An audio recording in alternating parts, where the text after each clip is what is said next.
एक तरफ कांग्रेस के कर्नाटक विवाद वाली लड़ाई और दूसरी तरफ राहुल गांधी के बयान, जिसने कि सबको ये सोचने पे मजबूर कर दिया है कि ये फिर से शुरू हो गई। कर्नाटक में कांग्रेस की वो लड़ाई जिसमें कि डी के शिव कुमार और सिद्धारमैया की तनातनी चल रही थी कुर्सी के लिए, आपको याद तो होगा ही, क्योंकि उसी एक समस्या ने कांग्रेस पर न जाने कितने बवाल और कितने सवाल खड़े किए थे। कांग्रेस में इतने लंबे समय से चल रही डी के शिव कुमार और सिद्धारमैया की कुर्सी वाली लड़ाई ने अब जाके कहीं कांग्रेस वालों को थोड़ी सी ठंडक मिली है। यानी कि एक ने जिद अपनी छोड़ी और दूसरे ने तो वो तो पकड़ के रखी ही थी। एक के इस्तीफे के बाद में अब जाके ये मामला कहीं शांत होता हुआ दिख रहा है। इतने लंबे टाइम से जो कर्नाटक में विवाद चल रहा था कांग्रेस को लेके, उसका मेन कारण यही था कि इन्होंने पहले डिसाइड किया हुआ था कि 5 साल में ढाई ढाई साल को लेकर सीएम की बात रखी जाएगी। यानी कि 2.5 साल में होगी सिद्धारमैया और उसके बाद में डी के शिव कुमार। लेकिन यहाँ पे बात ऐसी हो रही थी कि वो इस्तीफा नहीं देना चाह रहे थे, जिसको लेके कांग्रेस में काफ़ी सारे झमेले भी हुए, सवाल बवाल सब कुछ हुआ। लेकिन अब इसी के साथ में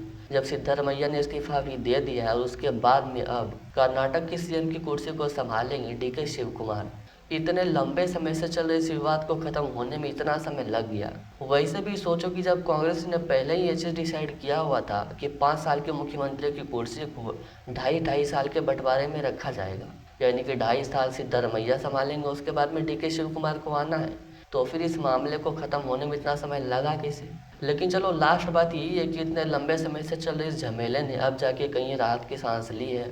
इतने लंबे समय से जो लड़ाई चल रही थी वो अब जाके ख़त्म हुई है डी के शिव कुमार के पास में कुर्सी जाने के बाद। वैसे इधर तो कांग्रेस ने राहत की सांस ले ली, लेकिन अभी राहुल गांधी का एक तो बयान चर्चा में बहुत दिख रहा है कि अगले साल पीएम की कुर्सी गिरने वाली है। अब ये सोचो कि इनको कैसे पता भी कि कुर्सी गिरने वाली है और इतना कॉन्फिडेंस कैसे, ना मतलब आप क्या कुछ किए हुए हो। और वैसे भी अभी लेटेस्ट टाइम में जो ट्रेंड चल रहा है वो तो सबको पता ही होगा। तो क्या ये उस बलबूते पे कह रहे कि पीएम की कुर्सी गिरने वाली है? क्योंकि अभी जो जेएनजी को भड़काने का काम किया जा रहा है वो कौन कर रहा है ये तो सबको पता ही है। तो क्या इनको ऐसा लगता है कि उसके बलबूते पे ये पीएम की कुर्सी को गिराने का हिम्मत रखते हैं? नहीं तो ये ऐसा किस प्रूफ के बेस पे कह रहे हैं कि पीएम की कुर्सी अगले साल गिर जाएगी? आपको सच में पता भी या फिर आप फेंक ही रहे हो बस? वैसे बात यहाँ पे सिर्फ कांग्रेस की है ही नहीं, जितने भी विपक्षी पार्टी है ना, उनको सिर्फ यही लगता है कि इनके बोल देने मात्र से ही पीएम की कुर्सी वो चली ही जाएगी और सत्ता इनको तुरंत मिल जाएगा। पहले आप जनता से पूछ लो कि वो आपको बनाना चाहती भी है या फिर नहीं।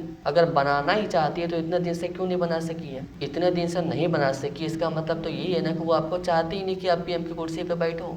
वैसे बात यह है कि पीएम के हटने का दावा सच भी है या फिर झूठ है, या फिर ये सिर्फ एक ऐसे ही हवा हवाई चल रही है। तो अगर पब्लिक रिएक्शन की बात माने ना तो पीएम की कुर्सी हटने का ऐसा भी कोई चांस है ही नहीं, क्योंकि अब ये पब्लिक भी यही चाहती है कि पीएम जो है अभी बने हैं वही पीएम बने रहे अभी कुछ दिनों और तक। अभी अगर कोई बहुत बड़ा ढोलमाल किया जाए तब भी ये चांस नहीं बन सकता है। वैसे एक सवाल आपसे है कि कर्नाटक कांग्रेस के सरकार में जब यह फैसला लेने में इतना देर लगा तो पीएम की कुर्सी क्या इनको मिलने का चांस है कोई?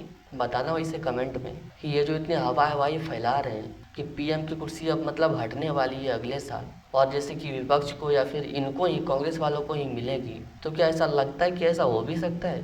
सोचो कि उतने छोटे से डिसीजन में जो कि अब पहले से फिक्स करके बैठे हुए थे कि आधा सीएम इधर आधा सीएम उधर, उनको पूरा करने में वो चीज़ इतना ज़्यादा समय लग गया, तो क्या ये पीएम बन भी पाएंगे?